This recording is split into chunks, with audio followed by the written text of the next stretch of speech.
હાલ અમદાવાદની વી.એસ. હોસ્પિટલ વિવાદોમાં છે. અમદાવાદ મહાનગરપાલિકા સંચાલિત વી.એસ. હોસ્પિટલમાં ફરજ બજાવી રહેલા ડોક્ટરો સામે ક્લિનિકલ રિસર્ચ મંજૂરી મામલે કાર્યવાહી પણ કરવામાં આવી છે. ત્યારે વી.એસ. હોસ્પિટલ મામલે અમદાવાદ મહાનગરપાલિકાની સામાન્ય સભામાં વિપક્ષ કોંગ્રેસના સભ્યોએ ભારે હોબાળો મચાવ્યો હતો. વિપક્ષના સભ્યોએ ડોક્ટરોએ માનવતા ભૂલીને લાલચમાં આવી ક્લિનિકલ ટ્રાયલ કરી ભ્રષ્ટાચાર આચરતા હોવાનો પણ આક્ષેપ કરી વિરોધ નોંધાવ્યો હતો. સાથે જ ભ્રષ્ટાચારી વી.એસ.ના ડોક્ટરો સામે પોલીસ ફરિયાદ કરવાની પણ માંગ કરી હતી. બેનર પોસ્ટર સાથે વિપક્ષી સભ્યોએ ભારે હંગામો મચાવ્યો હતો. प्रयोगशाला बना के रख दिया था, उनके ऊपर एक्सपेरिमेंट किए जाते थे और बिना किसी की परमिशन के और बिना किसी कमेटी के 500 पेशेंट पर 58 क्लिनिकल रिसर्च किए गए। सबसे बड़ा सवाल तो ये उठता है कि इन रिसर्च के बाद जो भी पैसे उन दर्दियों को मिलने थे वो निजी पैसे उन प्राइवेट डॉक्टरों के निजी अकाउंट में जमा कराए गए।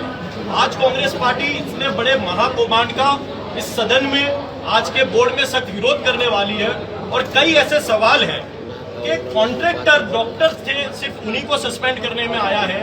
वी.एस. के डीन और सुप्रीटेंडेंट को इतने बड़े मुद्दे पर सस्पेंड करने में नहीं आया। दूसरी सबसे बड़ी बात तो ये है कि इतना बड़ा भ्रष्टाचार के बाद भी अहमदाबाद म्युनिसिपल कॉर्पोरेशन ने इस मुद्दे पर पुलिस एफआईआर नहीं की गई है।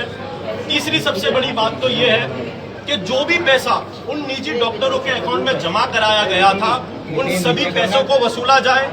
इतने सालों से इस रिसर्च के नाम पर जो इतना बड़ा कौभांड चल रहा था उससे आज तक म्युनिसिपल कमिश्नर हो, डेप्यूटी म्युनिसिपल कमिश्नर हो, डीन हो या सुप्रीटेंडेंट हो अनजान क्यों थे? किसको बचाने का प्रयास चल रहा था? कांग्रेस पार्टी का ये मानना है कि बड़ी फार्मास्यूटिकल कंपनियों को इन रिसर्च में बचाने की कहीं ना कहीं अहमदाबाद म्युनिसिपल कॉर्पोरेशन प्रयास कर रहा है। किस प्रकार के टेस्ट उन दर्दियों पर किए गए, कौन सी कंपनियों के नाम थे और कौन से दर्दी पर किए गए, ये समग्र मुद्दा आज कांग्रेस पार्टी अपने सदन में उठाने वाली है। और हमारा ये मानना है कि इन सभी लोगों के जो आंकड़े हैं, जो माहिती है, उसको छुपाने में आ रहा है।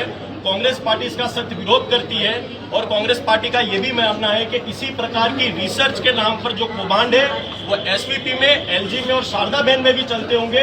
इन सभी अस्पताल में भी जांच बैठनी चाहिए। ये पिछले 4 वर्षों से कौभांड चल रहा था, लेकिन सबसे बड़ी बात तो ये है कि अहमदाबाद म्युनिसिपल कॉर्पोरेशन इसमें अनजान था।